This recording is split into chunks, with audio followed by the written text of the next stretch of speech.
बड़ा महत्वपूर्ण मैजिकल है। इसको एग्जाम पर्पस के लिए बहुत महत्वपूर्ण माना जाता है, खासकर जो लड़के जो 12th परीक्षा दे रहे हैं और कंपटीशन के लिए। इसमें देखना है कि लेट का मतलब होता है दो या दीजिए।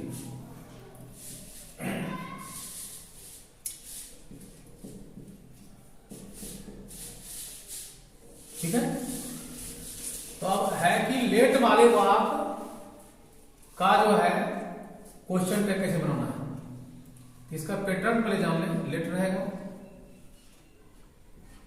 प्लस अस रहेगा। ठीक है,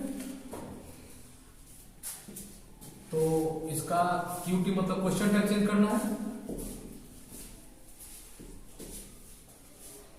तो जब बनाएंगे तो इसके लिए लगाना है क्वेश्चन टैग शैल बी, और यहां प्रसाद चिन्ह का प्रयोग करना है। एग्जाम्पल की बात करें,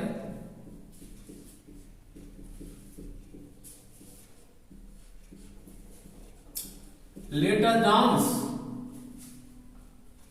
ये सेमीकोलन यहां पर है। हम लोगों को नाचने दीजिए ना, ना ना का प्रयोग करना है। तो यहां पर क्वेश्चन टैग बनाएंगे तो आपको बता दिया गया शैल बी लगाना है। मतलब इतना ही बन गया। ठीक है, एग्जाम्पल एक और,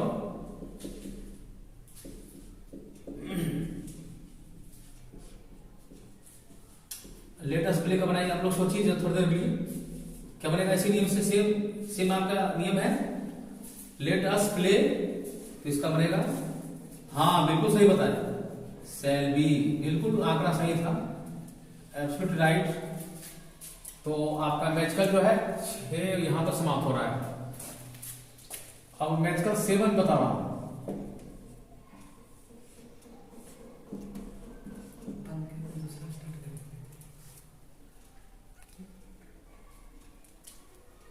ठीक है, इसमें क्या है, इसमें लेट ही रहेगा। अब यहां अस नहीं रहेगा, अस की जगह रहेगा यू रहेगा, देम रहेगा, हिम रहेगा, हार रहेगा और एक नियम रहेगा, या कोई नेम, एक नेम, कोई भी नेम रह सकता है। तो ऐसा रहने पर आप लोग क्वेश्चन टैग कैसे बनाइएगा, क्यूटी में क्वेश्चन टैग। तो इसके लिए ध्यान देना है। आपने देखा कि लेट अस के लिए क्या लगाया, शैल बी लगाया, और इसके जगह पर लेट यू रहेगा, लेट देम रहेगा, लेट हिम रहेगा, लेट हर रहेगा, लेट नेम रहेगा। तो इसके लिए लगाना है विल यू।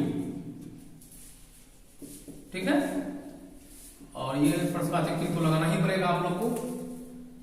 एग्जाम्पल जैसे रहेगा, आना समझ ना, ये क्लियर टू यू, या of course let them play, ये सेमीकोलन है, क्वेश्चन टैग बनाना है। क्या बन जाएगा, क्या लिखा हुआ है यहां पर देखिए, देम आ रहा है तो क्या लगाना पड़ेगा इसके लिए, विल यू। बिल दे नहीं लगाना है, विल यू लगाना है। एक और देखिए, लेट हर डांस, तो क्या लगेगा प्यारे बच्चे, विल यू, और बहुत से लगा देगा कि बिल सी गलत है, 100% गलत है। ठीक है, तो दोनों में फर्क समझ आ गया। लेट अस रहने पर शैल बी लगाना है निचोड़ में, इन नट से लेट अस के लिए शैल बी, और let you, let them, let him, let her, let नाम के लिए विल यू लगाना है। यही इसका जो है आपका जो है मूल जो है सूत्र है, मूल फॉर्मूला है, मूल फंडा है। तो हम समझते हैं यहां तक पूरा समझ में आ गया होगा। अब यहां तक इसको जो है आप लोग इसको लिखिए, और फिर जो है अब इसके बाद मैजिकल 8 बताएंगे। आप लोग लिखिए। अब जो है MS 8, ठीक है। अब इसमें क्या करना है देखिए,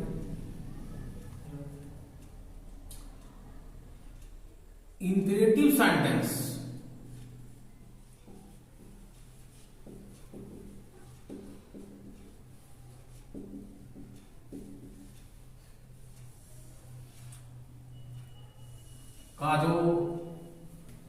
टैग है उसको कैसे हम कन्वर्ट करें, कैसे उसको ऐड करेंगे, ऐड क्वेश्चन टैग कैसे करेंगे। तो इसके लिए ध्यान देना है प्यारे बच्चे, यहां पर लगाना है V1 प्लस ऑब्जेक्ट है ना। ओके, मतलब V1 प्लस ऑब्जेक्ट रहेगा, there is no subject in the imperative sentence. और मैंने कई बार चर्चा भी किया कि थोड़ा और भी एक बार रिवीजन करवा देता हूं कि the sentence that refers to order advice request that is called an imperative sentence. जिस वाक्य से आदेश सलाह विनती का बोध हो उसे इम्पेरेटिव सेंटेंस का वाक्य कहते हैं। अब यहां ध्यान देना है कि इम्पेरेटिव सेंटेंस में जो है कर्ता महोदय गायब रहते हैं, कर्ता इसमें नहीं रहेगा। तो अब इसका क्वेश्चन टैग कैसे बनता है, तो शुरुआत किसी होगी प्यारे बच्चे, V1 प्लस ऑब्जेक्ट से। अब मानिए कि इसको क्वेश्चन टैग बनाना है तो कुछ नहीं करना है, इसके लिए आपके पास दो ऑप्शन है। पहला ऑप्शन है बॉन्ड यू, क्या लगाना है, बॉन्ड यू, और दूसरा लगाना है बिल यू। अब पूछे कौन सही कौन गलत है, दोनों सही है, लेकिन चूंकि आप जानते हैं ये हो गया बेस्ट ऑप्शन, ये गुड ऑप्शन, दोनों सही है। एग्जाम्पल की बात करेंगे तो एग्जाम्पल दे रहा हूं, जैसे क्वेश्चन रहेगा हेल्प द पुअर, गरीबों की सहायता करो। और यहां पर क्वेश्चन है बने करो ना, तो यहां पर क्या बने प्यारे बच्चे, वांट यू। आ रहा समझ में, वांट यू लगा देंगे। अगर आपकी मर्जी है तो बिल भी लगा सकते हैं, क्लियर। तो इसका जो है यहां पर देख सकते हैं आप V1 प्लस ऑब्जेक्ट का वाक्य इम्पेरेटिव सेंटेंस का वाक्य है। अब है कि अगर मान लिए कि MS9 की बात मैं करूं,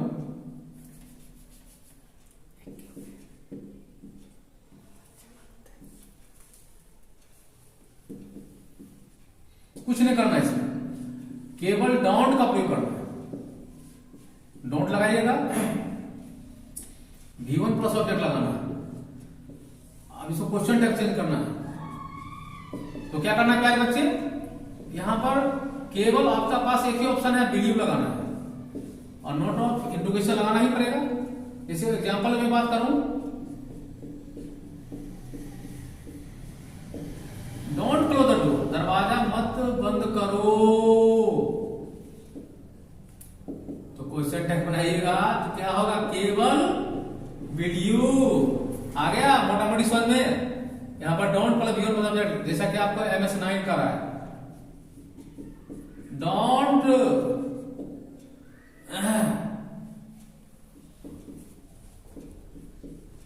इंसल्ट मी, तो क्या बन जाएगा इसका क्वेश्चन टैग बिलीव। ठीक है, समझ में आ गया। तो तब आप लोग इसको स्क्रीनशॉट लीजिए, फिर आगे हम MS10 बताने जा रहे हैं। तो MS10 की ओर बढ़ते हुए,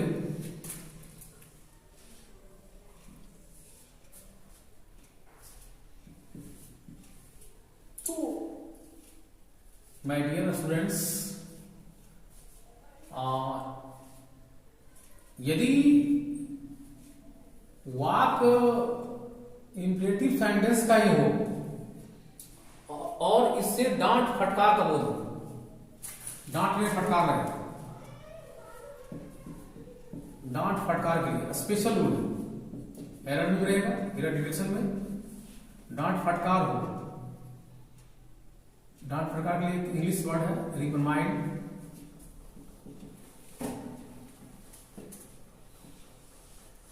तो अब क्या करना है, उसके लिए ध्यान देना है।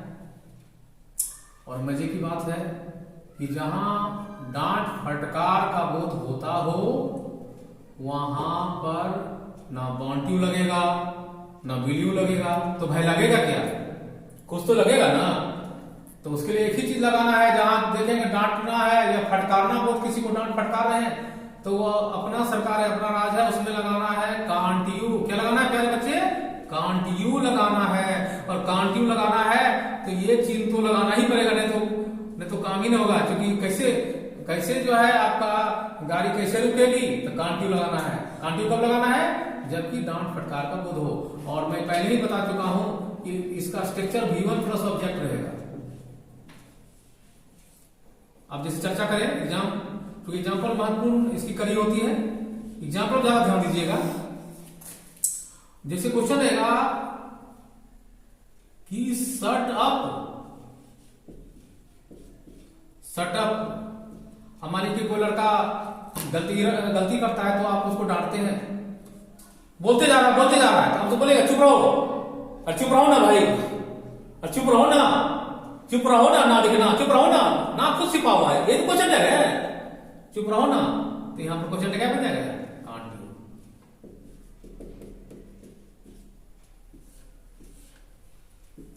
एक और देखिए, एक लड़का बराबर बकते जा रहा है, अब हम उसको मना कर रहे हैं कि भाई आप while I am conducting the class, no student is allowed to make a noise in the class. आप ऐसा बोल रहे हैं, इसके बावजूद भी लड़का जो है वह जुबान पे जुबान लगाता जा रहा है। आप गुस्से में चलाते हैं और बोलते हैं, ये लड़का, oh my dear students, what I am saying, जो मैं कह रहा हूं वो कह रहा हूं कि भाई माइंड योर लैंग्वेज। लड़का बोला कि क्या बता रहे हैं? बोले भैया माइंड योर लैंग्वेज का मतलब यह हुआ कि जुबान पर लगाम लगाओ ना, जुबान पर ताला लगाओ ना। क्वेश्चन क्या बन जाए? Can't do. क्लियर? तो यही आपका मैजिकल 10 हुआ। मैजिकल 11 की तरफ बढ़ते जा रहे हैं, समझ में? मैजिकल 11 क्या करना है? मैजिकल 11 करना है कि अगर वाक्य का पैटर्न जो है, बनावट जो है वाक्य का, जो रहेगा आपका all of us, either of us, neither of us,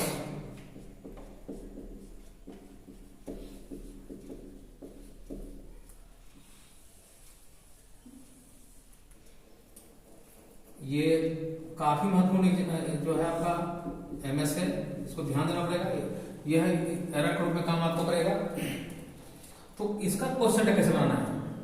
अच्छा, एक चीज और देखिए, आज के जगह पर मान लीजिए यहां पर अगर लगा देगा, यू लगा देगा, यहां यू लगा देगा, यहां यू लगा देगा, तब क्या होगा? और यहां पर अगर मान लीजिए यू के जगह पर देव रहेगा, यहां भी देव रहेगा,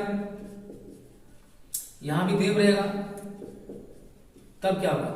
प्यारे बच्चे याद रखिएगा कि ऑफ जो है, ऑफ यहां पर देख रहे हैं, ऑफ प्रीपोजिशन है, और प्रीपोजिशन के बाद जो भी वर्ड आता है वह ओसी में जाएगा, ऑब्जेक्टिव किसमें चलाता है? अस, यहां ऑब्जेक्टिव, यहां ऑल ऑफ बी गलत हो जाएगा, समझे ना? अच्छा, और दूसरा बात है कि पूछेगा ऑल क्या है भाई? ऑल प्रोनाउन है। आइदर क्या है? प्रोनाउन है। नाइदर क्या? प्रोनाउन है। नाइदर वैसा प्रोनाउन है जो कि यहां नेगेटिव फॉर्म बताता है, ये आइदर पॉजिटिव फॉर्म है, ऑल पॉजिटिव फॉर्म है। अब इसका क्वेश्चन क्या बनाना है? तो कुछ नहीं करना है प्यारे बच्चे, सबसे पहले यहां जो सब्जेक्ट का चेंज कर लेंगे, तो कुछ नहीं करना है।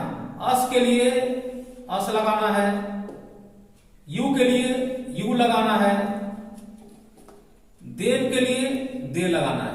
थोड़ा दिक्कत हो गया यहाँ पर होगा चूंकि नीचे हमारे लिखने में। और उसी तरह है फिर अस के लिए क्या हो जाएगा? अस के लिए अस, यू के लिए यू, देव के लिए दे, यहां पर इसे कर देता हूं। फिर उसी तरह अस के लिए अस, ठीक है, और यहां यू के लिए यू और देव के लिए दे। लेकिन यहां पर एक चीज मिस हो गया, अस के लिए यहां पर जो है लगाना है आपका बी लगाना है, ठीक है ना? सुधार कर लीजिए, बी लगाना है, मतलब अस का जो ऑब्जेक्टिव केस है, इसका नोटिव केस बी होता है। यू तो एनसी भी ओसी है, तो यू का यू रहेगा और देव का देव होगा।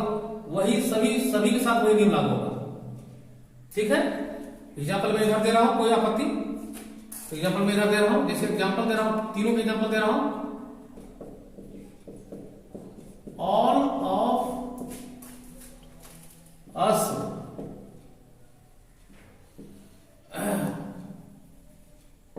Like music. अब यहां क्वेश्चन टैग बनाना है, तो आप देख सकते हैं कि सबसे पहले टेंस रिकॉग्नाइज करेंगे। तो चूंकि all of us like music present definite tense का वाक्य है, तो यहां पर डिफिनिट टेंस में डू या डज लगता है, तो अस का बी होगा, तो बी के साथ क्या लगेगा डू। तो इस सबसे पहले हेल्पिंग वर्ब बाहर कर लेते हैं, डू हेल्पिंग वर्ब है। नोट नहीं लगा, नोट नहीं लगा हुआ है तो नोट जोड़ना पड़ेगा, तो डोंट हो जाएगा, और अस के लिए क्या हो जाएगा बी, तो डोंट बी। ऐसा समझ में यही क्वेश्चन टैग हो गया। उसी प्रकार अगला है, अब एक दिन है यू का, either of you can play cricket. अब यहां देखिए प्यारे बच्चे, हेल्पिंग वर्ब कौन है, कैन है, कैन को बाहर कर लेते हैं। इसमें नोट लगा हुआ नहीं लगा हुआ है, क्या करेंगे, नोट जोड़ देंगे कांट, और यहां पर इसका जो सब्जेक्ट चेंज करेंगे, तो यू का यहां पर ऑब्जेक्टिव केस में, और इसका कर्ता क्या बन जाएगा, यू का यू ही रहता है, और यहां पर चिन्ह का प्रयोग कर देना है, नोट ऑफ इंट्रोगेशन का। और एक और लेख चलते हैं देव का, नाइदर लेख चलते हैं, neither of them should tell a lie. आप सबसे पहले इसको बनाना है, तो आप देख सकते हैं हेल्पिंग वर्ब शुड है, शुड को बाहर कर ली।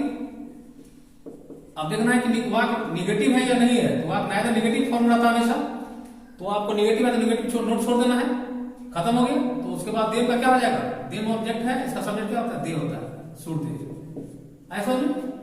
तो इस तरह का जो आपने देखा कि मैजिकल आपका जो है 11 समाप्त हो रहा है, और तब तक आप लोग इसको उतारिए, स्क्रीनशॉट लीजिए, फिर आपके मैजिकल 12 बताऊंगा, जो किसी वही महत्वपूर्ण मैजिकल सीरीज। तो मैं डियर स्टूडेंट्स आप लोग के बीच मैजिकल 12 लेके चल रहे हैं। 12 में क्या करना है देखिए,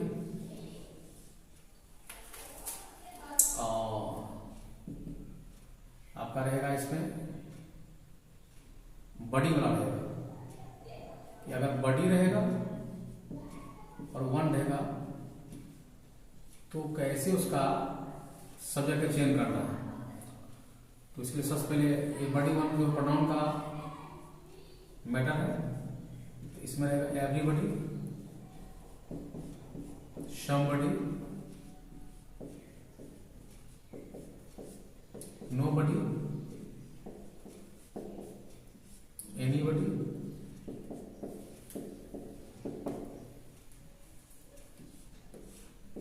उसके बाद बड़ी तो आप देख लेंगे।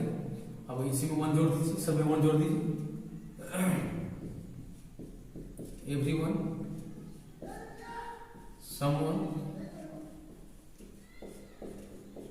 नोवन और एनीवन।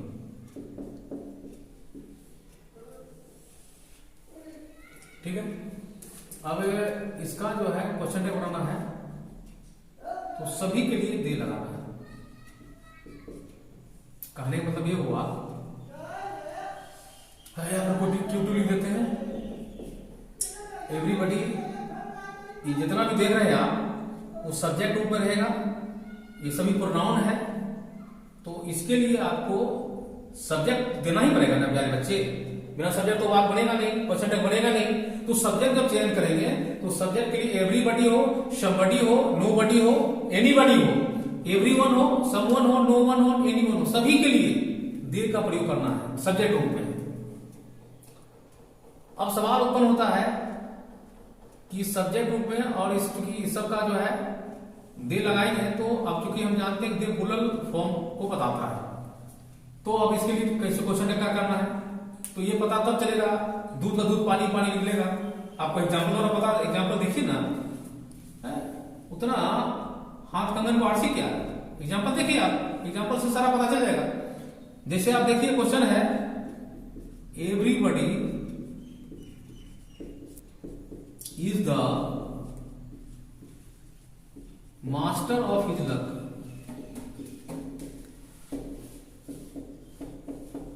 ठीक है, प्रत्येक व्यक्ति अपने भाग का मालिक होता है। ठीक है, अब यहां देखिए कि इज हेल्पिंग वर्ब है, क्वेश्चन टैग बनाना है तो इज को बाहर कर लिए। अब इसके बाहर करने के बाद अब देखते हैं सेंटेंस निगेटिव है या अफर्मेटिव है। तो सेंटेंस तो यहां पर ऑलरेडी पता चल रहा है कि वो सेंटेंस जो आपका अफर्मेटिव है, इसको निगेटिव बदलना पड़ेगा। ये तो इसका क्वेश्चन टैग का जो है जो सूत्र है, फंडा है, तो नोट लगा देंगे तो इजंट हो जाएगा। अब एवरीबॉडी के लिए क्या लिखा है, दे, तो दे लगा दिया और पर्सनालिटी लगा दिए, एजेंट दे। अब कहिएगा कि सर क्या कर रहे हैं, दे के साथ एजेंट लगा दिए, तो भैया तो यही तो कंफ्यूजन है, यही कंफ्यूजन दूर तो करना चाहते हैं, इसलिए तो मैथमेटिक्स के द्वारा आपका समाधान कर रहे हैं ना। एजेंट दे के जगह पर अब दे के अनुसार हम जानते कि दे के साथ हमेशा आर लगता है तो या वर लगता है, तो यहां पर क्या लगाना पड़ेगा, आंट। आंटी पढ़ते हैं इसको आंट दे, और बिहार स्टाइल में आरंट भी बोलते हैं, लेकिन सही होगा आंट दे। तो ये क्वेश्चन टैग हो गया, ये गलत हो गया, एरर हो जाएगा। और ये आपका एरर में ही क्वेश्चन टैग इस तरह रहता है, दे देगा एजेंट दे, मान लीजिए इसी यही क्वेश्चन बनाना है, यहाँ पार्ट बाय पार्ट कर देगा। जैसे एवरीबॉडी इज लगा दिया, ये पहला पार्ट दे दिया, यहाँ पर दूसरा पार्ट दे दिया, तीसरा पार्ट दे दिया, ये यहाँ पर दे दिया चौथा पार्ट, मान लीजिए उदाहरण तौर पर। तो आपको कौन सा गलती हो जाएगा, यहाँ पर ये पता चल जाएगा। लेकिन सही कौन होगा, सही आप कारण आंटते होगा, यही क्वेश्चन टैग हो गया। अब चाहते हैं कि इसका भी एक ले लें, तो इसका भी एक ले रहे हैं, नो वन से ले लेते हैं। No one has answered my question properly.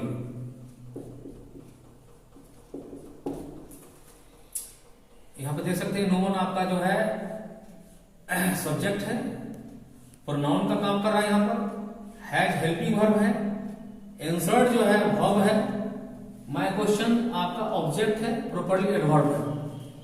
आप क्वेश्चन टैग बनाना है तो क्वेश्चन टैग के लिए हेल्पिंग वर्ब को पहले बाहर निकाल देते हैं, तो हैज बाहर निकल गया। अब देखना है कि क्या वाक अफर्मेटिव है निगेटिव है। वाक नो वन निगेटिव खुद रहता है तो निगेटिव है, इसलिए अब वो बखेरा है ही नहीं नोट लगाने का, नोट नहीं लगेगा। अब नोट नहीं लगेगा तो फिर इसका नो वन के लिए क्या लिखा हुआ है देख सकते हैं आप, दे लगा हुआ है तो हैज दे। लेकिन कहिएगा कि सर फिर दिमाग चकरा जाएगा कि सर हैज दे तो कभी होता नहीं, तो अब इसका ये तो ये समझ गलत ही है, इसका सही क्या होगा, हैव दे। ठीक है, और एरर भी रहेगा तो इस तरह एरर भी रह सकता है, एरर हो जाएगा, एरर ये पार्ट एरर हो जाएगा, बाकी ये सही हो जाएगा। इसको सही होकर कर दे रहा हूं, चल रहा हूं।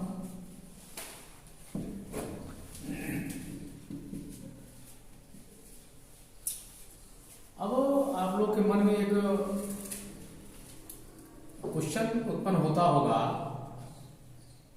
कि अगला मैथ्स 13 में क्या फंडा है, इसमें थीम लगा रहेगा। थीम वाला वाक का, थीम वाला जो कोई मानिए कोई क्वेश्चन टैग का वाक है, उसको कैसे क्वेश्चन टैग ऐड करना है। तो यहाँ पर देखना है कि जैसे क्वेश्चन आपका रहेगा एवरीथिंग, समथिंग, नथिंग, एनीथिंग।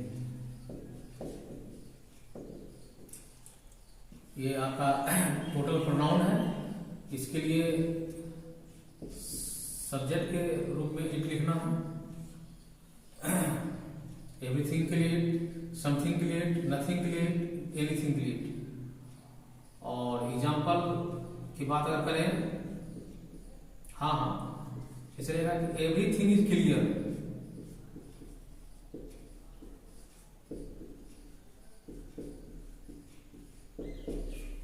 तो इसका क्वेश्चन टैग बनेगा हेल्पिंग वर्ब में बाहर में लगते इज, अफर्मेटिव वाक है, मतलब नोट इसमें नहीं लगा हुआ है, तो नोट जोड़ना पड़ेगा तो क्या होगा इजंट, और एवरीथिंग के लिए क्या लिखा हुआ है ईट लगा, इजंट इट, और पर्सनालिटी लगा देंगे, तो यही क्वेश्चन टैग होगा। एक और बताता हूँ एग्जाम्पल, नथिंग इज परफेक्ट,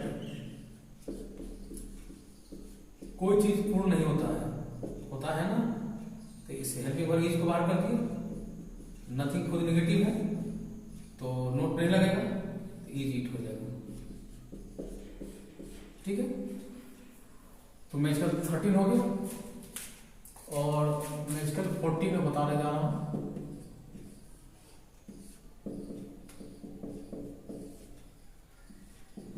इसमें ध्यान देना आपको, इसमें रहेगा आपको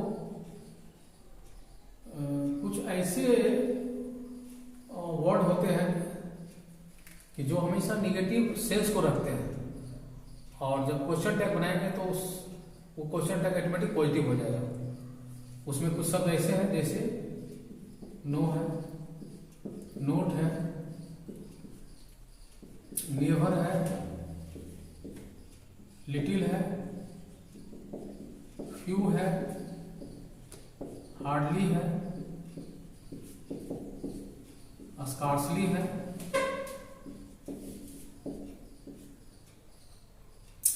उसके बाद नथिंग है,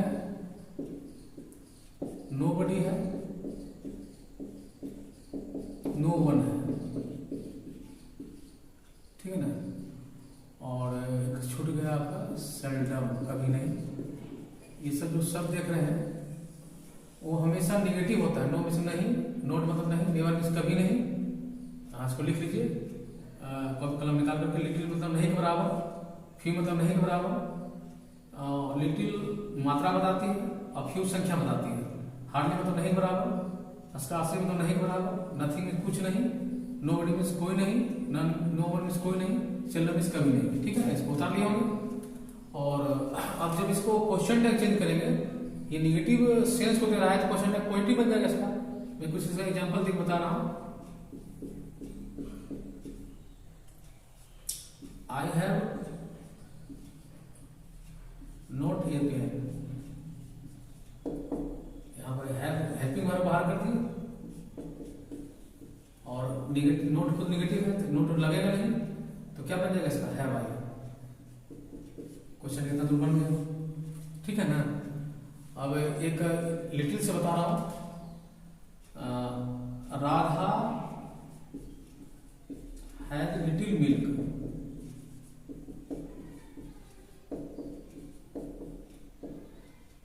तो हैज हेल्पिंग वर्ब है, बाहर हो गई। और लिटिल क्या है, नेगेटिव सेंस ले रहा है, तो ये बनेगा पॉजिटिव। तो हैज और राधा के लिए क्या हो जाएगा, सी, हैज सी, नोटे लगेगा। और फिर एक बता रहा हूं आप लोग को कि यहां पर हार्डली का बता रहा हूं। आई हार्डली स्पीक इंग्लिश, मैं नहीं के बराबर अंग्रेजी बोलता हूं। हार्डली नेगेटिव है। प्रेजेंट डिफिटेंस का आप देखने से पता चल रहा है, तो इसमें डू को बाहर करना है हेल्पिंग वर्ब ग्रुप में। नोट तो लगेगा नहीं, तो क्या हो जाएगा, डू आएगा। अब एक चीज और इसमें बताता हूं कि इसमें अगर मान लीजिए कि कोई पूछेगा कि ए लिटिल लगा रहेगा, लिटिल पर ए लगाते हैं और फ्यू को पहले ए फ्यू लगाते हैं, तब क्या फर्क पड़ेगा। तब फर्क पड़ जाएगा कि दोनों जो है कंडीशन लेवल पर है, इसको अलग से उतार लीजिए। कि पॉजिटिव फॉर्म को बताता है, अर्थात इसके साथ नोट जोड़ना होगा। ठीक है ना, ए लिटिल और ए फ्यू। जैसे इसको कैसे समझेंगे तो क्लियर करता हूं। यहाँ पर आप देख सकते हैं कि लिटिल एग्जाम्पल तो दिखा चुके हैं। अब यहाँ पर ए लिटिल को बता रहे हैं। जैसे रहेगा आई है ए लिटिल मिल्क, तो यहाँ पर मैंने पहले बताया लिटिल निगेटिव होता है, ए लिटिल पॉजिटिव हो जाता है। यहाँ पॉजिटिव फॉर्म बता रहा है। ठीक है ना, तो इसको क्वेश्चन क्या बनेगा, हैव को बाहर कर देंगे, हैव और नोट यहाँ लगाना, क्या होगा, हैवंट और आई। समझ में आ गया। और वही बात फ्यू के साथ होता है। तो फ्यू अगर रहेगा तो फ्यू रहेगा तो यहाँ पर नोट फ्लो नहीं करना, ए फ्यू में लगाना, क्योंकि ए फ्यू पॉजिटिव है, फ्यू निगेटिव है। समझ में आ गया। तो यहाँ तक आप तब तक जो है मैच का 14 समाप्त हो गया। और मैच का 14 के बाद कुछ एरर डिटेक्शन और साइंटिफिक इंप्रूवमेंट का बताएंगे, ताकि जो है आपका माइंड और डेवलप हो। तब तक यहाँ पर स्क्रीनशॉट लीजिए। तब अब इसके बाद आ रहा हूँ एरर डिटेक्शन बताऊंगा और साइंटिफिक इंप्रूवमेंट के बारे में थोड़ा परिचय इंट्रोडक्शन कराऊंगा। ठीक है, तब तक उसको स्क्रीनशॉट लीजिए।